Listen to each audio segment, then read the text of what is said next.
I'd like to acknowledge the local custodians of the land in which we meet this evening and honour elders past, present and emerging. I'm Melissa Wilkinson from the Hunter New England Central Coast Primary Health Network. I sit in the education team on the Central Coast. Welcome everybody. Thank you for being here tonight. It's nice to have a different topic tonight, is introduction to research in your medical practice. I'd like to thank Professor Nicholas Goodwin for being with us this evening, and Honorary Professor Dimity Pond as well. Thank you for your time and for presenting with us tonight. Just some housekeeping. I will remind you that we're being recorded tonight. You will be able to watch a copy of this in the Education Library in the next 24 hours, along with a copy of the presentations as well. There will be a little survey poll at the end. I strongly encourage you to please complete that, as this is a way that we collect our data and plan for future education events.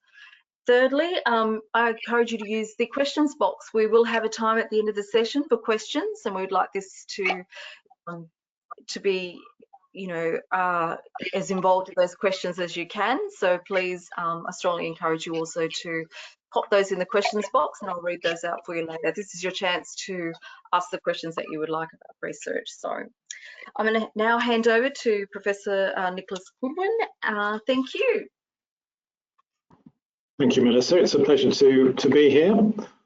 And so we're going to do a little bit of a double act. So I'm going to start off by saying a little bit about, well, in fact, I'll show you the agenda here, a little bit about what we kind of mean by research, particularly what the difference is between research and quality improvement, which is a question I get asked a lot, particularly here with my clinical colleagues on the Central Coast.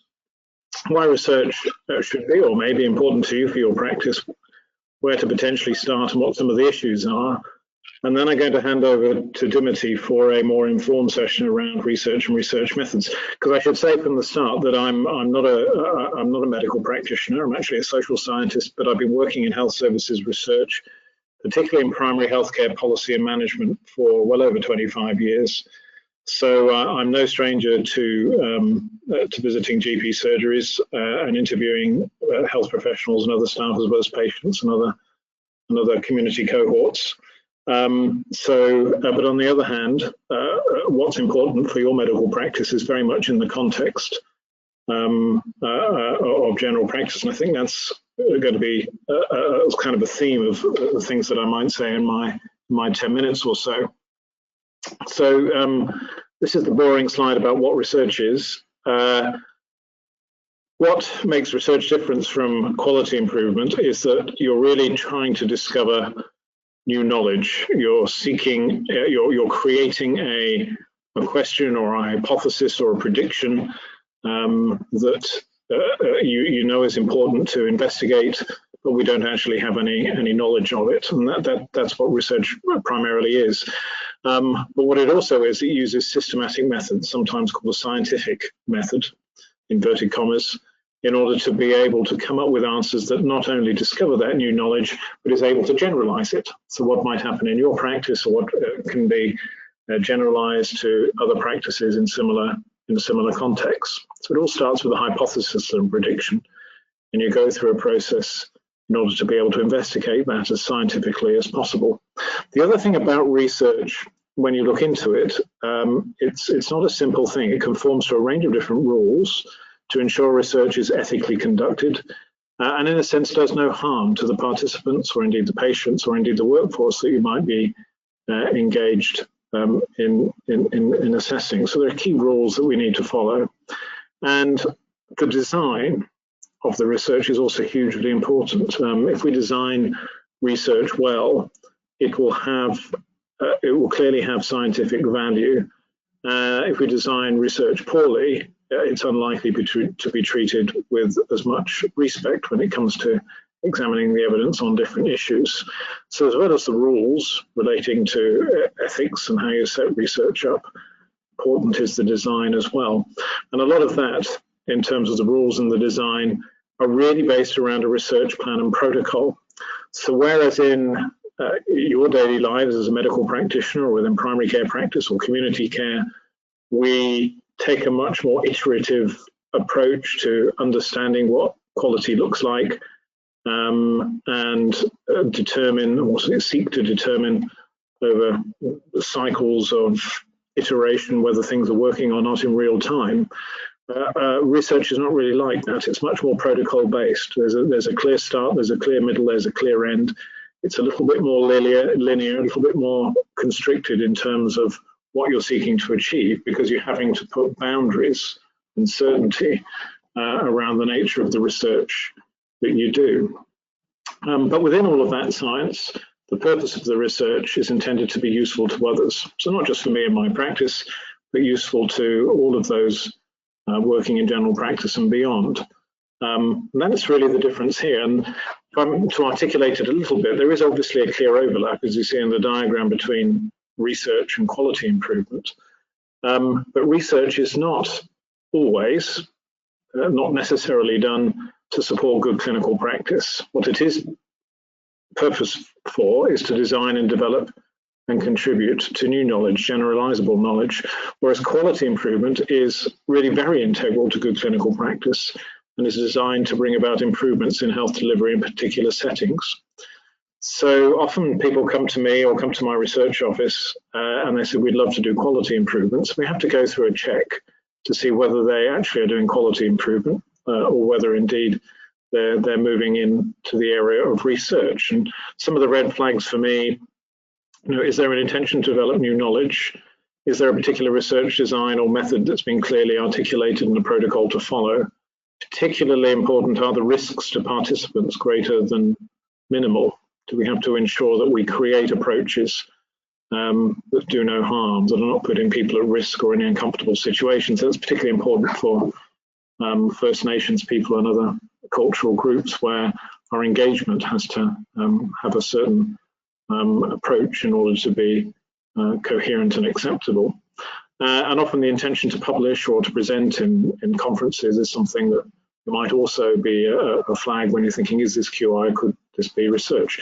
Not that there's any reason that you can't publish your QI studies, of course you can, but you just can't really call them research because they're QI. And I'm a journal editor, been a journal editor for as long as I've been a health services researcher, and quite often we receive research papers, and actually they're QI papers. So if they're very interesting, we try to reshape them as kind of case studies or integrated care cases, because we're looking at a really interesting piece of work that does have some knowledge for others, but actually falls short of the research mark. The quality improvement, I'm trying to encapsulate this difference in this table here. So generalizable knowledge for research, implementation knowledge for quality improvement. The starting point for research is independent of routine care. It's intended to test a particular hypothesis or question. Whereas generally for quality improvement, it's about, you're already kind of knowing the delivery of healthcare that you're going to create, but it's about the ongoing management and understanding the quality of what it is that you're doing. The design in research is often quite rigid, not always, but often quite rigid throughout the research process, driven by protocols, whereas quality improvement is more adaptive and iterative. It goes in cycles. It's dependent on a range of different inputs. The benefits of research, it might be for benefits, but it's generally for the future. It's for the care system. It's thinking about what's going to happen sometime ahead, whereas quality improvement is really geared to a quick turnaround to directly benefit a process or a system or a program or people. Certainly in research, the participants or subjects are certainly at risk, so we have to put in certain approaches to ensure that that risk is minimized, whereas in quality improvement, there's normally very little risk to patients, except perhaps around some of their issues to do with privacy or confidentiality of data, which needs to be properly managed. And you can see some other issues between research and quality improvement as we go down. Often in research, there is absolutely no obligation to participate, but of course, when you're doing QI, you're doing it in a context where we need to understand the impact that services are having on people in real time. So here are some of the differences that you can see as we begin to repeat ourselves as we go down the list here. So why is it important? Why has it been important to you? Why has it always been important to me when I've done work in general practice? And I think the thing for me is general practice is it's different. Its philosophy is different, and yet an awful lot of the approaches that we take to research tend to be based on approaches that could be based in social science or could be very much specialist driven or kind of hospital driven, but the context of general practice is different. So why is it important? Because this is research that is done by, through, or with general practice and with medical practitioners. And that context of what you do and how you do it and what impact you're having and what can be improved is very specific, and I think is often misunderstood. And I think the importance of growing research and a research capability in general practice is to ensure that those views, those more sort of holistic views that might not look at just the diabetes patient or a particular issue. We're actually looking at the more holistic care and multimorbidity, often missed out in trials and so forth, is really hugely important. So the one thing is to get your view across, how general practice works and why it's important to do research in that context. I suppose the second thing that's important is obviously the translatability of that research. And most people from general practice, and I know indeed most health professionals working in any case, want to be able to understand how the research that they do has a clear impact, either in terms of their own clinical practice or in terms of their own knowledge, or something that they can take away to be able to implement in a sort of a really tangible and sort of positive way. So being able to develop evidence to support your own clinical decision making, or to influence guidelines or policies that are relevant to general practice and not just others, is important. And also to interpret that data and that evidence through the lens of your clinical experience, not through the lens of a social scientist or somebody else, but seeing it through that context, I think is really very important. And there are also different methods that Dimitri will come on to, but often we might want to understand which interventions are working and which are not, and you might want to set up forms of clinical trials or other forms of studies that seek to understand whether things are working or not. But also a lot of the work, particularly the work that I've done over the years, tries to dig beneath that sort of evidence to understand how things operate, what's happening in terms of the social infrastructure of your practice, or the impact of finances and organization and payment systems, or technology and the use of new forms of telehealth and telecare that you're seeking to implement, or cultural issues. This is health services research, and we're trying to find out things about the environment in which we support healthcare delivery and general practice, and what impact they have in terms of the impact on health outcomes for people or their experiences, or indeed that of the workforce delivering the care. And a lot of that work is, of course, qualitative. It's much more survey-based, it's interview-based, it's observational-based, and there are specific and important criteria how you do that well. And I suppose the final reason that I can think of about why research is important is, of course, this ongoing ability to assess and monitor all of those different issues related to the quality of care that you provide, whether it's quality of access, quality of the clinical interventions themselves, or the advice that's provided, or the nature of those therapeutic relationships you have at the point of care, or it could be about the outcomes that we're seeing as a result of these interventions, or indeed the costs of care, whether we're doing things cost effectively or not with our colleagues, and indeed leading through to issues related to improvement, if not in real time like a QI process, but certainly in the longer term. So all of these things I think are vitally important, why we need to do research in general practice, and indeed more research in general practice. Now, there are lots of different publications out there and books around what good research looks like in general practice, and I think if you're going to design a recipe for an understanding of a particular intervention or new way of working you're trying to test out, for example, you need to have a very clear and necessary research question. It's got to be very clear and obvious and simple what it is you're seeking to try to discover. It's got to be ethical, so it's got to be able to follow all of the guidelines there. And then you've got to try to use the right methods. Because if you're doing an exploratory study, you're not quite sure what's happening, you'd like to work out how certain people are reacting to things, or how processes are working, you might want to go in and do some more of a more qualitative, descriptive type approach to understand, well, what is happening? Let's do something exploratory here. And that's slightly different in terms of the experimental, where you've actually got a new intervention or new capability that you've created where what you really want to understand is what works and why does it work. And if we take the second of those, the more experimental ones, then the higher quality sorts of research, as opposed to QI, will need to have sort of these intentional interventions really very clearly written down in ways that enable you to minimize bias.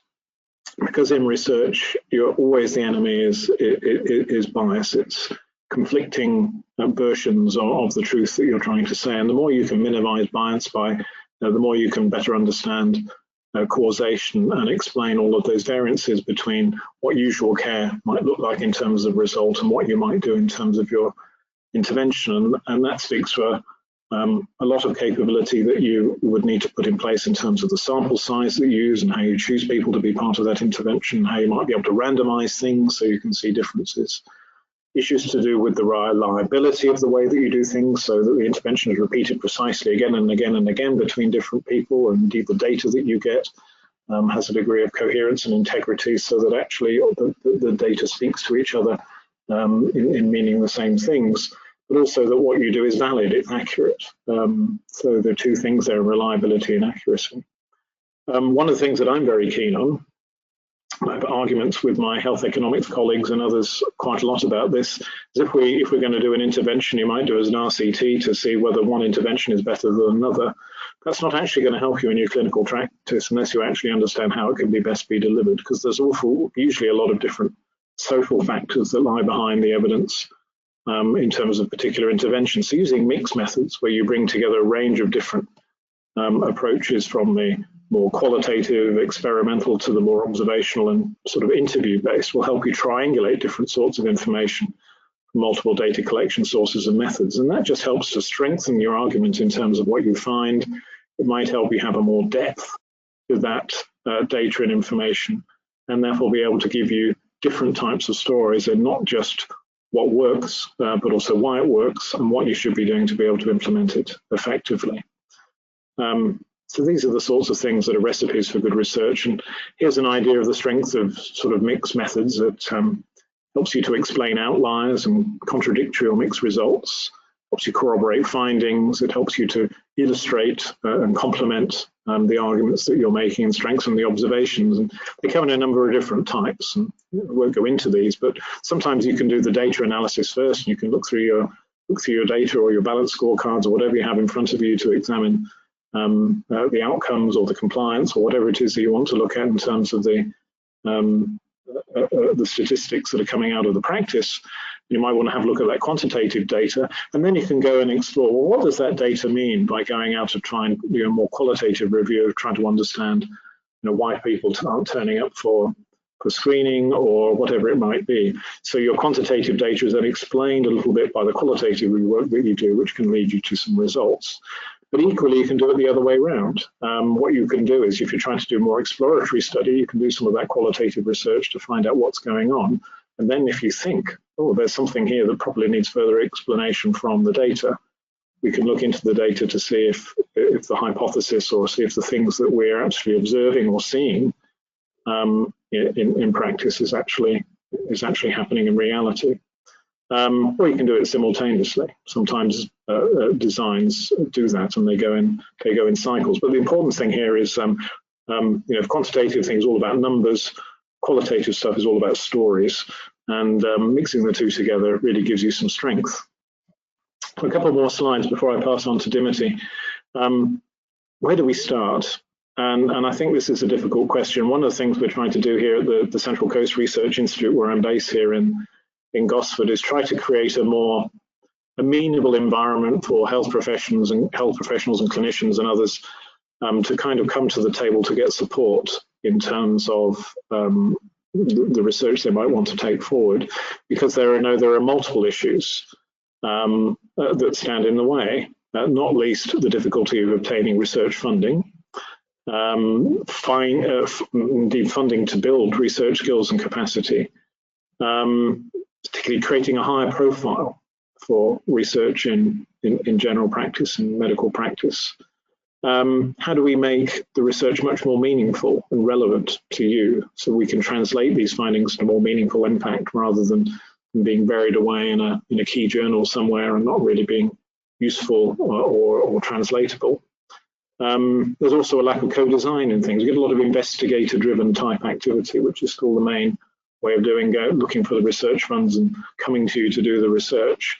But the lack of co-design in general practice in its specific context can lead to outcomes or research that are not quite as sound as they should be. But the key thing for me is, many of you who are probably on this are probably quite keen to get involved in research. But what I see is when you ask questions about people's research maturity in an organisation, we did this on the Central Coast with people looking into palliative care, you see a similar sort of result. So the 90-30-10 scenario put down on the right-hand corner there. So 90% of people would say, yeah, look, I'm really interested in research and being able to get involved and seeing research have an impact, and we should do more of it, and I'm keen to be involved. But then 30% kind of would say, well, actually, I'm not sure where to start or who to turn to or what support I need or how do I get a research project going, who do I need to talk to, and don't feel very confident about that. And then 10% say, well, actually, I've got very little time for this. There's no resources and I don't have backfill, and it's really difficult to get involved even if I wanted to. So somehow we need to turn this around, because there's clearly a latent aspiration for people to get involved in research that's meaningful to them, but a number of different issues and challenges that we need to overcome. Because what we do know is where there is a healthy, thriving, productive research community, this will really help to improve patient outcomes and healthier lives, including to practitioners themselves, and that's been shown in a number of different studies. What I would say, however, it's very tempting to say, well, that's all too much trouble, let's just go it alone and do research in our own practice by ourselves. Evidence would suggest, these are this is very tempting, of course, to get through the bureaucracy of it all, but it's a bit of a myth, really, the idea that anyone can do research irrespective of skills and experience. You really need to get an experienced researcher on your team, because they probably spent just as many years training to be an expert researcher as you have training to be an expert doctor. And there are skills within that, and there are skills that are learnt, and there are skills that happen in terms of their training, in terms of the lived experience of being a researcher. So being able to buddy up with people who understand general practice and understand research in your context, I think, is quite important. Unfortunately, these people sort of don't grow on trees, but the more we can create these co-productive relationships with the research community, the better it would be for you to draw down share ideas and draw down that expertise. Sometimes, like Dimitri, obtaining a position with an institution that's got a good research infrastructure can really be very helpful. And you don't have to be looking to do a research career. But on the other hand, you can't learn how to do it from a book. So if you want to have a professional qualification or to specialize in research, you probably have to put in the hard yards in the training. But a lot of getting involved in research is better learned by experience with the colleagues you work alongside. It's very important. I've seen a lot of research over the years coming into my journal doing stats, and it's clearly done by the organizations themselves, not just general practice. In fact, most others, and quite often the statistics don't add up. And I think getting support from a biostatistician, which you can hopefully draw down from or get support for, difficult because there's a cost there, but certainly within studies you'd need that. You need to overcome just doing the statistics yourself and getting them checked out to see whether it's what you're looking at is bona fide or not. And the other one I held, this is going to help better my career. I really want to do this for these types of benefits. I found that the best research is done by people who are committed to improving health and advancing knowledge, because you have an inbuilt motivation to do good. And yeah, a lot of people love research and want to make it a career, but underlying it all, they actually want to make a difference. And certainly in my career, I wouldn't be doing it if I didn't think I was making a difference somewhere along the line. So I think I've got one last slide before I pass over to Dimitri. And that's often another question Dimitri might reflect on. This is you probably get asked a lot of times to support other people's research. Well, why should we do that? And I think I'm always keen to ensure that most of the colleagues that I work with feel as though they would like to support research, whether it's just for altruistic purposes or because of interest in the subject or increasing knowledge for its own sake. But I think there is a there is a missing link here with what research does not do, which is providing the motivations. If we do this research, this might help you improve patient care in your clinical practice. Or actually what we're going to do in this research is we're going to give you some resource and time or indeed some money to get involved to actually support this new work that might benefit your practice, and we can see what happens, like research into, I don't know, long-term conditions management in primary care or something, where you might be giving a nurse or some computer system or something that would help, and you're given that as part of the research, and that's kind of like a free good that you can see as a real benefit. Because if people are just coming in and doing the research and walking away again with your data and not really giving much feedback, it's no fun for anybody. Another motivator I've seen is, of course, the ability to influence up. So if you've got quite a big study and a high-profile research team, the opportunity to influence upwards and maybe create a more conducive environment for which medical practice, general practice can operate, I think is also a good motivator. But you see all of the issues down the right-hand side, and we know them, and they're not well resolved. Payment for your time, protected time, because you're spending a lot of time on patient care. Often the barriers to the research workload that you're being asked to do, often voluntarily, excessive paperwork. The study team might come and see you, but there's generally poor communication with them. You're not quite sure what they're doing, but they're asking to mine your data. So all of these different things, and leading to reputational risk, how they're going to use the data, how they might portray your practice within the data, understanding how the data will be published, issues related to IP. So there's an awful lot of things that need to be discussed with a research team before you kind of let them through the door. And a good research team will have all of that, and they'll give you a very clear understanding and want to work with you. A poor research team, probably stretched and stressed themselves, might seem to skimp on that. But you've got to hold your ground, I feel, because if we're going to do research well, we've got to make sure that a lot of those issues on the right-hand side are clearly dealt with. So that's my start of a 10. I'm going to pass over to Dimity, because she has much greater experience than I, both in living and breathing general practice and also doing research in the field. So Dimity, over to you.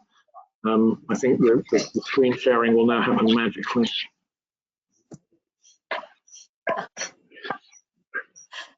I'll just pop in there as well and just remind everyone to please use the questions box. We'll get to those in the question as well. So over to you, Dimity. Okay, so welcome everybody, and thanks Nick for that that introduction to research. So I'm going to talk about a couple of studies that some which have been run on the coast amongst other places. And I've picked one qualitative study and one quantitative study. So this qualitative one is being run right now. Maybe some of you attending have actually been interviewed by our lovely medical students for this study. And the aim of the study is to find out, is encapsulated in the title actually. We want to know what GP supervisors of medical students want to teach students. We have a curriculum, of course, at the university, which we, tell the students they've got to learn while they're at placement. And we also have some teaching programs for GP supervisors based on the literature, which says you've got to learn how to use flow, and you've got to, learn how to do feedback properly. But there was a lack of information in the literature about what the actual GPs want to actually teach. And so we're doing an interview study, and that's a form of qualitative research. So it doesn't end up with numbers, it ends up with words and ideas. And we've been interviewing GP supervisors. We've interviewed 14 so far via Zoom, and you can record those Zoom interviews, and they get transcribed automatically so that we end up with a printed out script of them. And there's quite a thorough process doing qualitative research. In fact, there's a number of different ways of looking at it, but we're doing the sort where the two student researchers independently go through each transcript and look at little units of meaning, which we call codes, and I'll show you some in a minute, and then discuss them and reach an agreement, and myself or one of the other GP academics will supervise that to some extent. And then we group all those codes into themes. So let me show you what I mean. So we've got, so far, out of our 14 interviews so far, we've got 4 main themes. One is that the GP supervisors want to teach the standard medical school curriculum, respiratory, cardiovascular, endocrine, that stuff. So, and it might be including examination skills and so on. But then a lot of the GPs talked about some items that we grouped together as people and personal skills. And I'm actually going to focus on those in the next slide so you can see what I mean. And the GPs really wanted to teach these students, and I'm sure you can relate to this if you have students, the practical realities of being a doctor.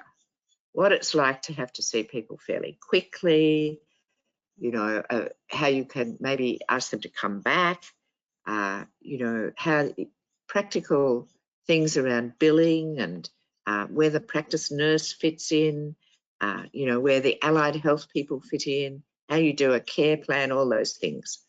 And so I'm quite sure that doesn't appear in the literature anywhere. It certainly doesn't, I can tell you now, because we've looked. And it hasn't appeared so far in our teaching, in teaching how to teach. It's a sort of a step removed from looking at flow or proper feedback to the students about how well they're doing. And we really need to look at how to teach this. And the other thing is student-centeredness, how to be a student-centered supervisor. So I'm just going to look at the people and personal skills sub-theme. And we often illustrate these with quotes, right? And if you see a paper that's a qualitative paper, there's often quotations in that paper. And I love this first quote about the doctor-patient relationship. And I think any of us who've been in a hospital setting will know what it is to trundle along to the bed and you might be at the back of some group of doctors doing that. And, the person is in the bed, they are, wearing, they're not wearing clothes, they're wearing some sort of bed gear or hospital gown, and they're somewhat depersonalized. They're out of their social context and they don't have any power. And you see them as, a respiratory case or a cardiovascular case. You may be interested in their ECG or chest X-ray or CT or MRI or whatever. But, the fact that they're worried about getting back to work will completely elude you in that setting. And so the GPs commented repeatedly on this experience of the hospital setting, and compared it with a sort of patient-centered approach that we have to adopt in general practice. And as one GP said, your patients do go away. If you don't treat them nicely, they go away. So you almost have to start with a human relationship, this GP said, that then incorporates the medicine. So you might say, how are you today? How are you coping with the rain? Have you managed to get out with the pandemic? How are you going with the shopping? Have you seen any of your grandchildren? That sort of thing. Rather than honing in on the chest pain or the shortness of breath or whatever it is that you might do in the hospital.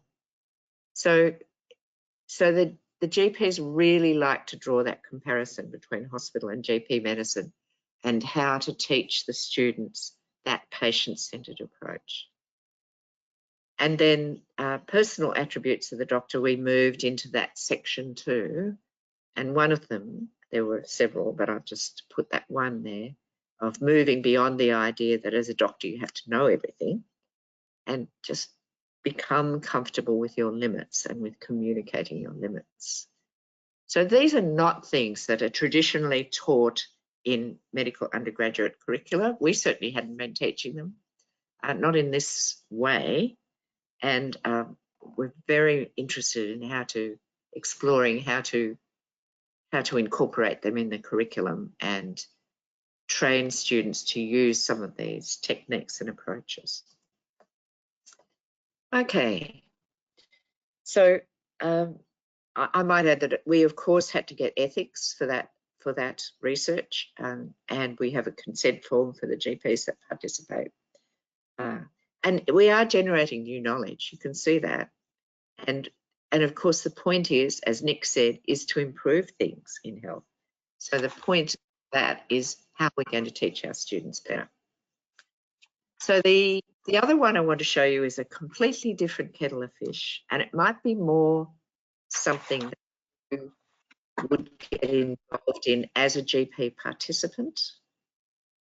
It's not the sort of thing you'd venture into first off. You might like to venture into a short qualitative study like the one I just described, with a bit of support early on in a research career.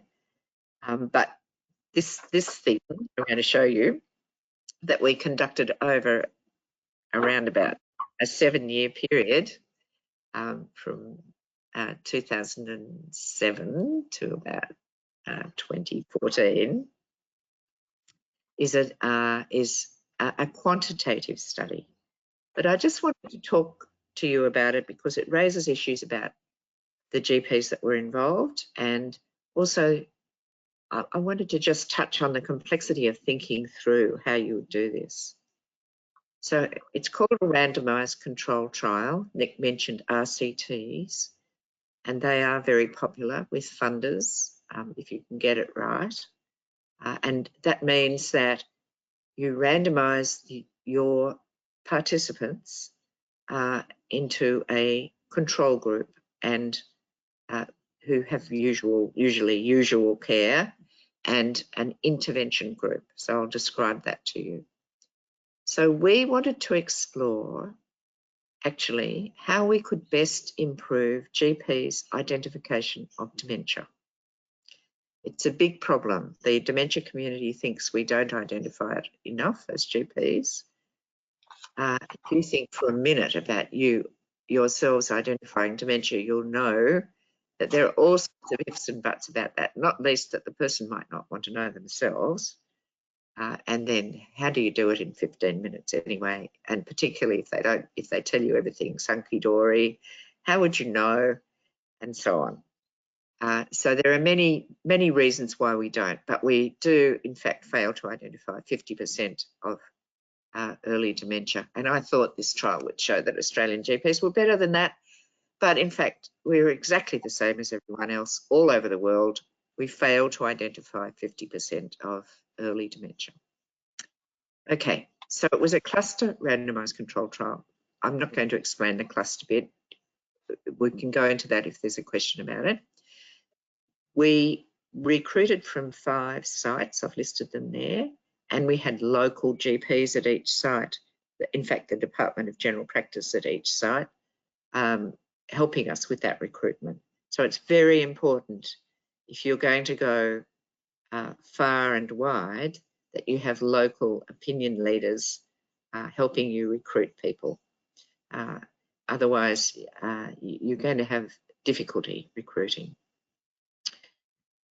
We did a thing called a power calculation at the beginning. You need statistical input with these kinds of big quantitative studies right from the beginning. And they told us we needed 160 GPs to do this, which is a lot of GPs. And they told us we needed about 2,000 patients aged over 75. And according to the statistics, 10% of them, 200, would have dementia, and that would be enough for us. And we collected data at baseline, 12 months and 24 months after that. Okay, so for both the intervention group and the control, that is for all the GPs, the patients were recruited. We gave the GPs a letter which they could send out to their patients on their own letterhead, asking their patients, if all the patients over 75, if they wanted to participate in this study. And if they did, there was a form they could sign and it would get sent back to the local Department of General Practice. So the patients knew they weren't sending it to somewhere interstate, they were sending it somewhere local they might well vaguely know of.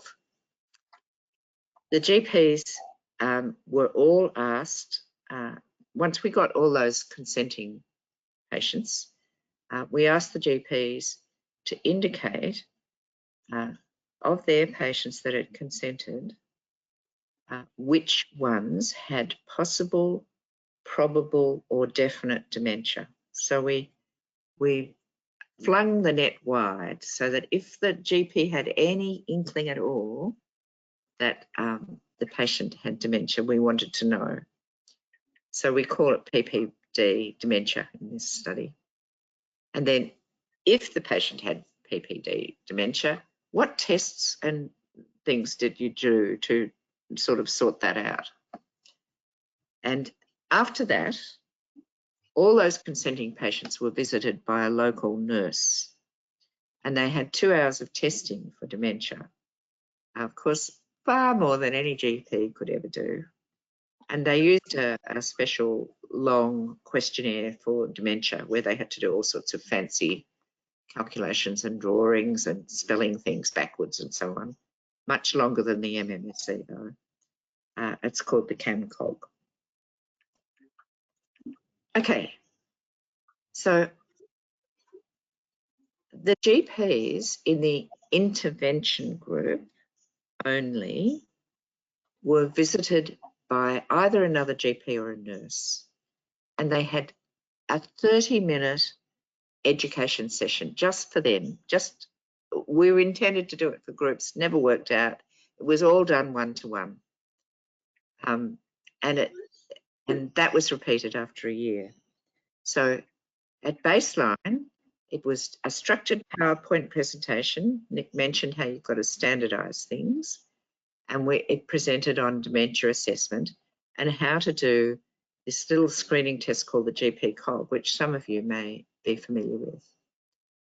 And they were asked to do that test on all their consenting patients. And the nurse that had visited the consenting patients sent the patient back to the GP to have the test. Afterwards, after a year, we went back and we just gave the GPs general feedback about, dementia diagnoses in their area and how to break the news about that. And we asked them to repeat their original assessment as to whether the patient had PPD dementia, possible, probable or definite dementia, after a year. So in that year, the patients had been visited by the nurse, but they didn't get the results until after that 12-month follow-up. And in that year, they'd also all had a 30-minute education session, and they'd been asked to do the GP COG exam on their patient. So it was complex. It was really expensive. It cost more than $1 million for the NHMRC. It's not the sort of thing you would do first off. So what did we find? Well, we got 169 GPs. So that was 9 more than we absolutely needed, which was good. And we got slightly under our 2,000 patients. We got 1,974. That was close. We were happy with that. And we were supposed to have 10% with dementia, you might recall. But in fact, only 8.3% of them had dementia, which was 164, which meant that we were slightly underpowered. We actually needed 170, but it wasn't too bad. And then at 12-month follow-up, of course, a number of those patients had moved, perhaps passed away. They were all aged 75 and over, or gone to nursing home. We didn't include them anymore. So at 12 months, 69% of them were checked again by the GP to tell us whether they had PPD, dementia, possible, probable, or definite. And at 12 months, 96 of those 1,367 actually did have dementia, because the nurse went back and checked them. All right, so did the GPs improve? So the point of this was to find out how we could best improve GPs' diagnosis, remember? Because as I said earlier, all over the Western world, GPs fail to identify 50% of people with dementia. All right, well, let's have a look at what happened. The intervention GPs identified 45% of the people with dementia. Okay, we know they had dementia because the nurse had visited and spent 2 hours and done the CAMCOG test. So they did have dementia, but the GP only ticked 45% of them as having it. Actually, they ticked a few other people as having it too, but we won't go there. The control GPs identified 43%. So we're around about the 50%, like everywhere else. Look at the UK, look at America, look at Canada, look at Ireland, look at France, all these countries, the GPs only identify around half of the people who have dementia. And they were the same, the intervention control, because we'd nicely randomised our GPs. That was complex, and I'm not going to explain it here. Follow up, what happened? Well, our intervention GPs went from identifying 45% to identifying 65% people with dementia. That was an improvement of 20%. And when you do the statistics on that, it was significant. So all that work was great. And it showed that you can improve a GP's identification rate by doing that half-hour intervention, talking to them and asking them to do get the patients to do a screening test, in this case, the GP cog. And how did they go compared with control GPs? Because that's the point of having a control group. Maybe everyone was going to get better because there'd been a big, GP education session or something. But no, it wasn't the case. In fact, the control group went backwards and only identified 29%. So I think they got quite concerned about what was dementia. In fact, afterwards when we interviewed, they said, it became very unclear about what, I thought I knew what it was. And then in the end, we sent them some guidelines, and I never got to read the guidelines. That were a big fat book of guidelines nobody ever reads. We knew that was actually not going to do anything. And they just became concerned and confused, and that this often shows in audit kind of interventions. They went backwards with their identification rates. So our conclusion from this, and this is, once again, as Nick said, an important translatable thing that we could be doing. Australian GPs have the same rate of identification as GPs everywhere else, and it's not good. An intervention, which was just an audit where they thought about whether their people had dementia, and then got them to do a screening test, and also had a half-hour education session, was very effective in significantly improving identification rates. And just doing the audit, just thinking about whether your patient had dementia, didn't do that. That's the intervention. The control group did that too. So I think that leaves us with 10 minutes for questions and so on. So I'm just going to see if I can get out of here. Right. Sounds good. We do have a couple of questions that have come in. What is translational research? How does that fit into the differences between research and quality improvement? Michelle Cuppies has sent that one through. Nick, do Do you want to answer that? Well, it depends who you ask. I mean, translational research in the discovery science sense would be things like clinical trials that create a new drug that then becomes, commercialized and available. So we translate that, and the benefit you see is that intervention being translated into clinical practice. That's one aspect of translational research, which is commonly understood. My version of translational research that I'm trying to do at my institute is trying to work in a different way, in which research combines with practice. So you're still doing the research to provide generalizable knowledge and using the right sorts of techniques to ensure that you're undertaking these really quite in-depth studies. But at the same time, you're working directly and alongside the communities that you serve and the health professionals and everybody else in order to include within that approaches that are directly supportive of their ability to implement. And that means you're doing a range of different mixed methods type research. So you'll have your overarching research at the end that you can publish in a big journal, but you're probably also producing a separate guide to implementation or something that's going to be useful, so people can come away and they can implement it as policy in your local health district, or as a new clinical practice in primary care, or within a different type of network. So translational research has many different terms, but primarily it's ensuring that you've got a segue, you've got a pathway that allows you to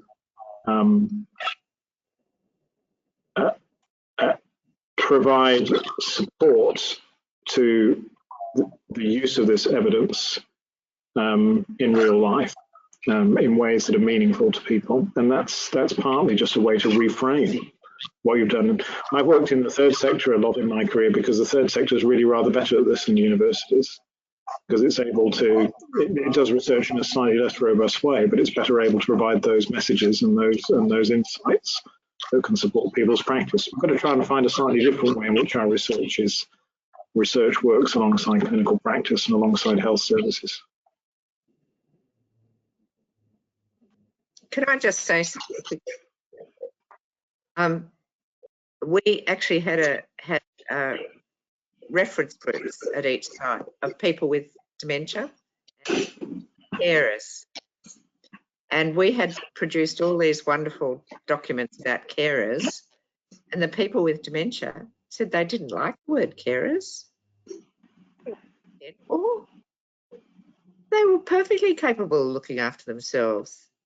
They wanted, I can see you laughing because you know what people are like and you've got an interest in dementia. They said, a support person will handle that, but I'm not going to get my wife being called a carer of me. So we had to change all the paperwork and call them support people. And then we actually got feedback from the people with dementia and the carers at the end of the study. And they said they really liked, we talked about this in the education of the GPs, they really liked the way the GPs related to them. And particularly that they felt empowered and they felt the communication was good. So that was just a little side thing that we were doing at the same time. I think that's a really great example. And I think the other thing we haven't really got to grips with is the co-design element of these things. So we design our interventions or our research because it fits a certain view of the researchers and how they've done things and established practice and so on. If we actually go out there and co-design our research in ways that are going to have an impact or ways that are going to translate, you do your research very differently. Exactly as Dimity says, you describe people differently, or your research tools would look very different, or your research question would probably look a little bit more different, and therefore that changes the way that you do things. It doesn't necessarily change the methods you might use, but it certainly changes that original question that you're seeking to answer, which can give you a more sort of an outcome that actually will translate better to what people are really trying to do. So that co-design to get people and communities around the table and health professionals to actually help you from that initial period and have them along with you throughout the research process, from design, being part of the intervention, being part of the workshops that try to understand what this research means for them, needs to sit alongside, the highbrow stuff that gets in peer-reviewed journals, and the two things can adequately work side by side. Great, thank you. And just finally, we have a little message from Dr. Michelle Guppy. She's based in Armidale. She's just mentioned that if anyone in the New England region wants to become involved in GP-based research, please check out the New England GP Research Network. Just Google that and you can find the contact details for the network. So thanks for that, Michelle, really appreciate it. And I want to say we're right on time. Well, we're a little bit early. That seems to be the last of the questions.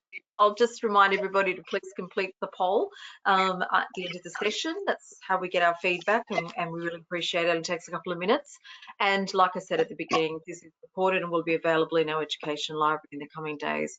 So thank you both very much for being with us. I know it's a very busy time of the year, and I know how busy you both are, so it's really appreciated. And thank you for a really informative session. And I'll say good night. Okay, good night. My pleasure. Good night.